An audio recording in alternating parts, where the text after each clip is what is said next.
মামাম সোনাকে ঘুম পাড়িয়ে দিলাম। না, যা যা কাজ আছে সব তাড়াতাড়ি করতে হবে। তো হ্যালো বন্ধুরা, তোমরা সবাই কেমন আছো? আশা করছি সকলে ভীষণ ভালো আছো। আমরাও খুব ভালো আছি। মেয়েকে ঘুম পাড়িয়ে অনেক দিন হলো, জানো তো, নিজের প্রতি সেইভাবে কোনো স্কিন কেয়ার করাই হয় না। তো আজকে মেয়েকে ঘুম পাড়িয়ে ভাবলাম অনেক দিন তো হয়ে গেল বেশ, তো মুখে এই ফেস প্যাকটা লাগানোই হয় না, আজ লাগানো যাক। তো যেমন কথা তেমন কাজ, ভাবছি এইটা লাগিয়েই তারপরে সংসারে যা যা কাজ আছে বাকি সেই সব কাজগুলো করে নেব। আর দাঁড়িয়ে দাঁড়িয়ে করছিলাম, সারাদিন তো দাঁড়িয়েই সমস্ত কাজবাজ করতে হয়, পাটা ধরে গেছিলো। আবার এই দেখো বসে পড়লাম, হাতের তালুতেই নিয়ে নিয়েছি। আবার কি ভাবলাম একটা বাটি আবার নষ্ট করব, ঠিকই আছে, হাতের তালুতে নিয়ে এই যে সারা মুখে আমি আমার একটা মেকআপের ব্রাশ, সেই ব্রাশটা দিয়েই লাগিয়ে নিচ্ছি। এই ফেস প্যাক যখন বিয়ের আগে লাগাতাম, তখন মা কোনো কাজের কথা বললে বলতো, মা আমি ফেস প্যাক লাগিয়েছি, আর কোনো কাজ করতে পারবো না। আমি ফ্যানের সামনে গিয়ে শুয়ে পড়তাম বা বসে থাকতাম। কিন্তু এখন তো আর সেটা করলে চলবে না। ঘরে এসে একটু দাঁড়ালাম ফ্যানের সামনে, মনে হচ্ছিল উফ যদি একটু বসে থাকতে পারতাম আধা ঘন্টা। তবে মেয়ে এখন ঘুমিয়েছি, এখন বসে থাকলে আমার সমস্ত কাজ বসে থাকবে। দেরি না করে পাশের রুমে চলে আসলাম। এই রুমে বসে আমি সমস্ত ভিডিওর কাজ এবং ছেলে পড়াশোনা সব কিছু করে থাকে। আর ওই যে আমার ঠাকুরের জায়গা, আজ তো বৃহস্পতিবার, অনেকই কাজ পড়ে আছে। তো স্নান সেরে আবার পুজোটাও করতে হবে। স্নান করতে যাওয়ার আগে আমি আগে ঘরটা ঝাড়ু দিয়ে নিচ্ছি, কারণ ঘরটা মুছে নিয়েছি, কিন্তু কেউ বলবে না যে আমি ঘরটা মুছেছি। আবার সমস্ত ঘর বারান্দা বালি বালি হয়ে গেছে। মামাম শুনে ওই ছোটো ছোটো পায়ে উঠোনে একবার যাবে দৌড়ে, আবার ঘরে চলে আসবে ওই পায়েই। তো ওকে শেখানো হচ্ছে, জানো তো, যে বালি পায়ে ঘরে ঢুকতে হয় না। তো অনেক কিছুই বুঝেছে, তবে আর একটু সময় লাগবে, যেহেতু অনেকটাই ছোট এখন।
এই শান্তিতেই আমাকে কাজ করতে হয়। দেখতে পেলে কীভাবে দৌড়ালাম। মামাম সোনা উঠে পড়েছে। ঘুম থেকে উঠেই আর একটা ভীষণ বাজে অভ্যাস, উঠেই নামার চেষ্টা করে। ঘুম থেকে উঠে পড়েছে, আর এর বান্ধবীও চলে এসেছে ডাকতে। তো ভাবছি ওর কাছে দিয়েই আমি স্নানটা সেরে নেব। আর এই প্রজাপতিটা গোলাপ ফুলের এখানেই ঘুরে বেড়াচ্ছে, বেশ ভালো লাগছে। আর কালারটাও হলুদ কালার, খুব সুন্দর লাগছে। তো চলো এবার গেটটা খুলে দিই। বান্ধবী চলে এসেছে আমার মামাম সোনার। এই দেখো, আর বান্ধবী চলে এসেছে।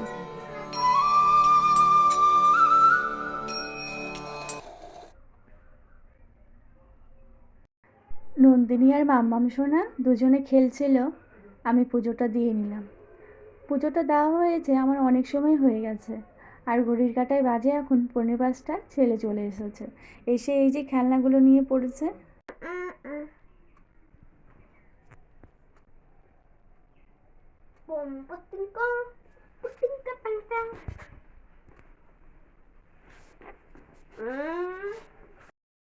ওই দেখ, খাওয়া হয় নাই, বন্ধু চলে আসছে। হ্যাঁ,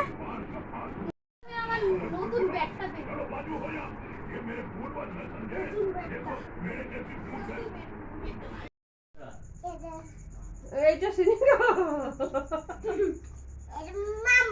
আমার নোনা কোনটা কোনটা ওইখানে তো এই রানীর মাও জিজ্ঞাসা করে তো কে মারতে বলে বাবা বলে কি সত্যি মারছিল নাকি গো ওকে আমি বলছি কি জানি না গো এমনি গো আর কি করব বলে নালে ওকে যতবার জিজ্ঞাসা করা হয় ততবার বলে ও দিব কিন্তু পড়ে যাবে কিন্তু ওই দুষ্টমু করে ও তখন দিব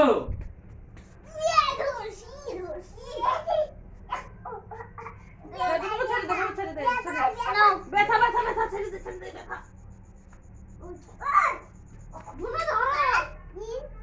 হ্যাঁ 1 2 3 4 5 1 2 3 5 মারতে যায় না আ এ রাম দাদা বুড়োর পা মুছে দে এখানে সবজি বাজার করে নিয়ে এসেছে। আজকের ব্লগটা আর বেশি বড় করব না, এখানেই শেষ করব। রাতে রুটি বানিয়েছি আর দুধ জাল দিয়েছি আর সবজি বানিয়েছি।